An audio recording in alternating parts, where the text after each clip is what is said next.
Olá, meus amados. Que Deus vos abençoe em Cristo Jesus, nosso Senhor. Bem, queridos, hoje estarei compartilhando com vocês o último capítulo desta série sobre a grande tribulação. Então vamos à mensagem de hoje. O juízo da sétima taça e a destruição do império do anticristo. E a base da minha mensagem está escrito no livro de Apocalipse, capítulo 16, a partir do versículo 17. E o sétimo anjo derramou a sua taça no ar, e saiu grande voz do templo do céu, do trono, dizendo: está feito.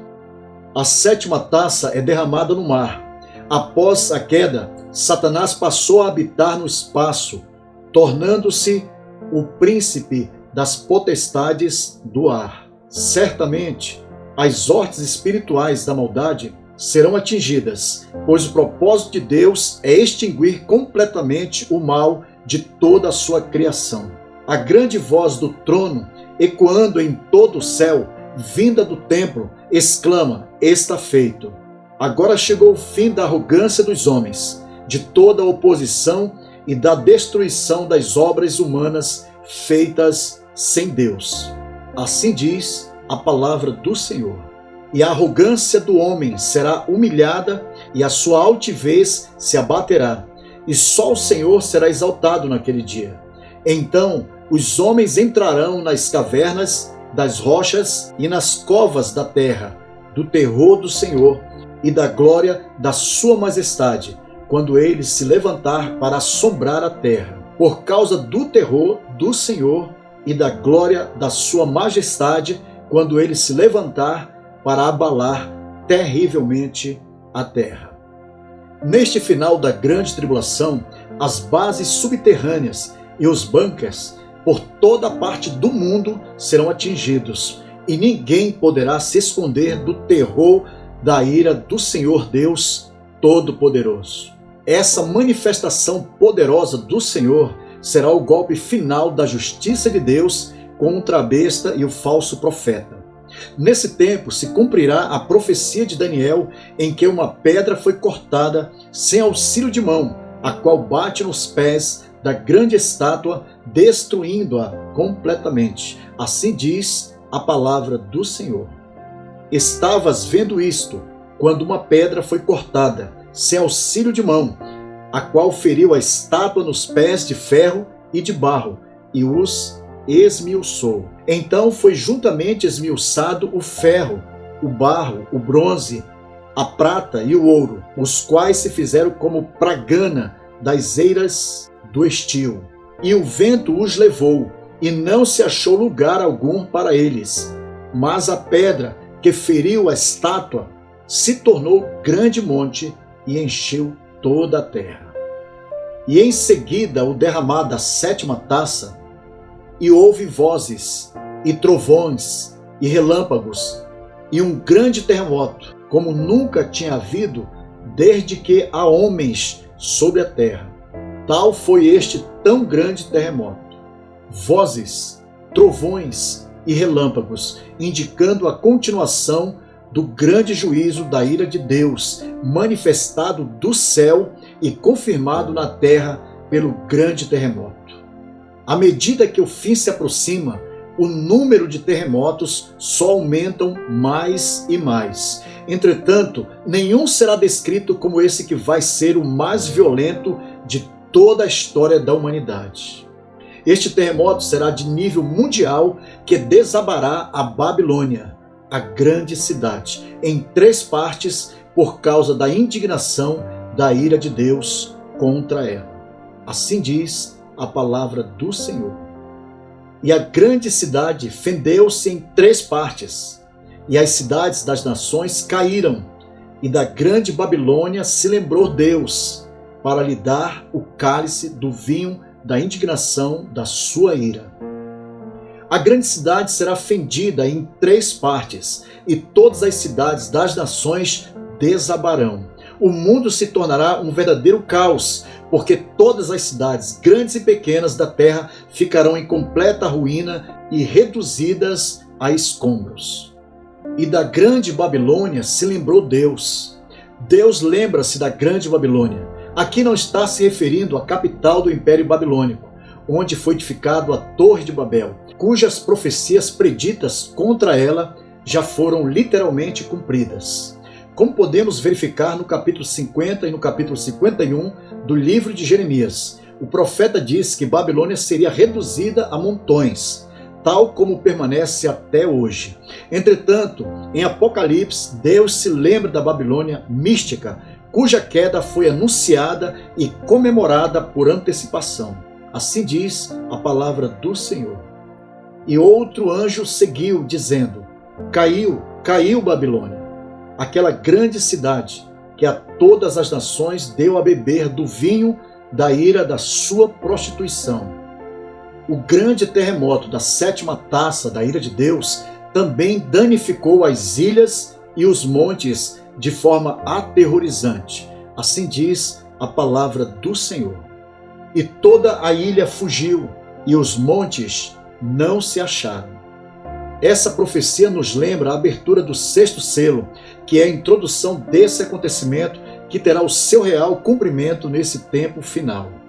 A terra mudará a sua configuração, tornando-se quase reduzida ao caos, para o Senhor criar novos céus e nova terra, onde habita a justiça, e preparar um novo mundo para os seus santos. Mas, enquanto são destruídas as cidades com grande alvoroço e morte, a confusão torna-se maior pela mudança brusca de lugares, principalmente nas povoações inteiras situadas nas ilhas e nos montes. Toda a humanidade fica em verdadeira perplexidade e turbação, e ainda cai do céu sobre os homens uma grande saraiva, chuva de granizo, cujas pedras pesam cada uma 1 talento, ou seja, de 30 a 40 quilos. Isso será terrível, meus amados irmãos. Assim diz a palavra do Senhor. E sobre os homens caiu do céu uma grande saraiva, pedras do peso de 1 talento, e os homens blasfemaram de Deus por causa da praga da saraiva, porque a sua praga era muito grande. Entretanto, os homens ainda, com o coração endurecidos em suas loucuras, blasfemaram contra Deus por causa da grande saraiva de pedras, escolhendo o sofrimento impetuoso do que se arrepender de suas más obras. Mas, finalmente, o Senhor Jesus Cristo rasgará o céu e virá com poder e grande glória para destruir o império do Anticristo e seus aliados. Assim diz a palavra do Senhor. E vi o céu aberto, e eis o cavalo branco, e o que estava sentado sobre ele chama-se Fiel e Verdadeiro, e julga e peleja com justiça. Da boca do Senhor sairá uma aguda espada que ferirá as nações, os reis da terra e seus exércitos, os poderosos, os tribunos, os fortes e todos os homens, livres e servos, pequenos e grandes. E para consumar a sua vitória sobre o império da besta, Jesus prenderá o anticristo e o falso profeta e os lançará no ardente lago de fogo para sempre. Na sua primeira vinda ao mundo, Jesus morreu e ressuscitou, trouxe salvação aos homens, nos deu entrada ao reino de Deus e foi recebido no céu.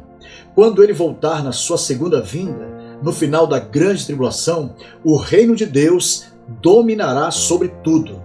Jesus reinará como soberano. Todo o poder do mal será aniquilado. A justiça será estabelecida. Seu reino milenar será inaugurado. E a pedra profetizada por Daniel, que destruiu a grande estátua, se tornará no grande monte que encherá toda a terra da glória do Senhor.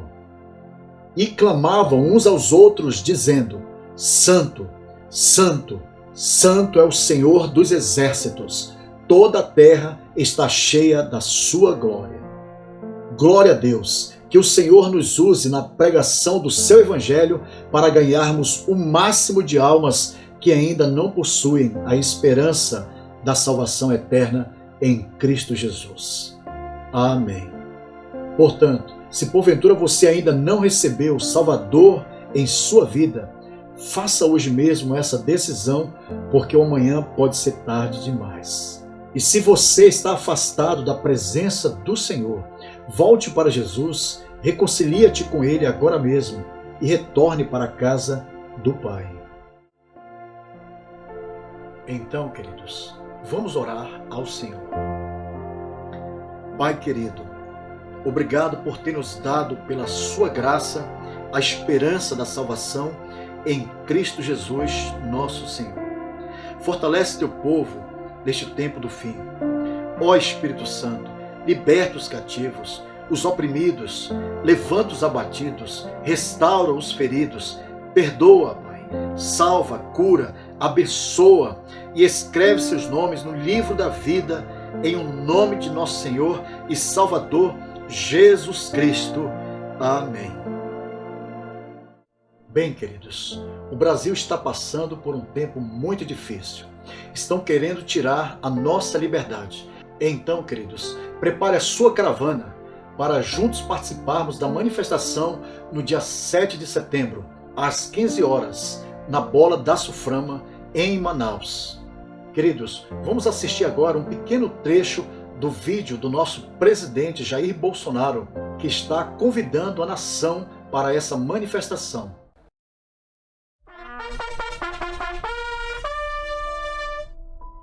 Quase toda a população está apavorada com a supressão de liberdades por parte de alguns poucos que habitam ali a Praça dos Três Poderes. A liberdade não tem preço, ela vale mais que a própria vida.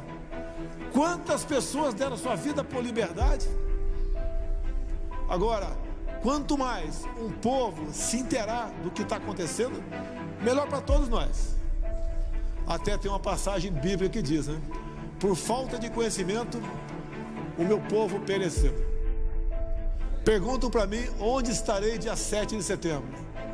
Como sempre, onde o povo estiver. Ninguém precisa se preocupar com o movimento de 7 de setembro. O nosso povo é ordeiro, é pacífico, é patriota. Em sua maioria, acredita em Deus. Em sua maioria esmagadora, tem família. Ora, o que eles vão fazer nas ruas dia 7? Vão querer liberdade, que estamos perdendo, estamos sendo sufocados. E quem está nos oprimindo é uma minoria. Agora, da onde menos esperávamos controle sobre a liberdade, de lá está vindo a mão pesada, ou melhor, uma caneta. Vamos mudar o destino do Brasil. O Brasil vai ser o que cada um de vocês fizer. Quem dá o norte é o povo. Não devemos temer o povo, devemos respeitar o povo brasileiro. Aquilo que você botar como meta na sua vida, se empenhar, trabalhar, ter fé, acreditar, você consegue.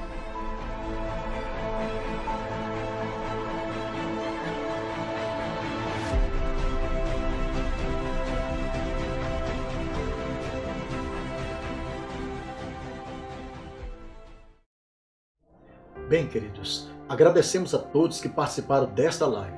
Se Deus nos permitir e Jesus não voltar, na próxima quinta-feira, às 21 horas, estarei compartilhando convosco a mensagem sobre o reino milenial do Senhor. Que a graça do nosso Senhor Jesus Cristo e o amor de Deus e a comunhão do Santo Espírito sejam com todos vós. Amém.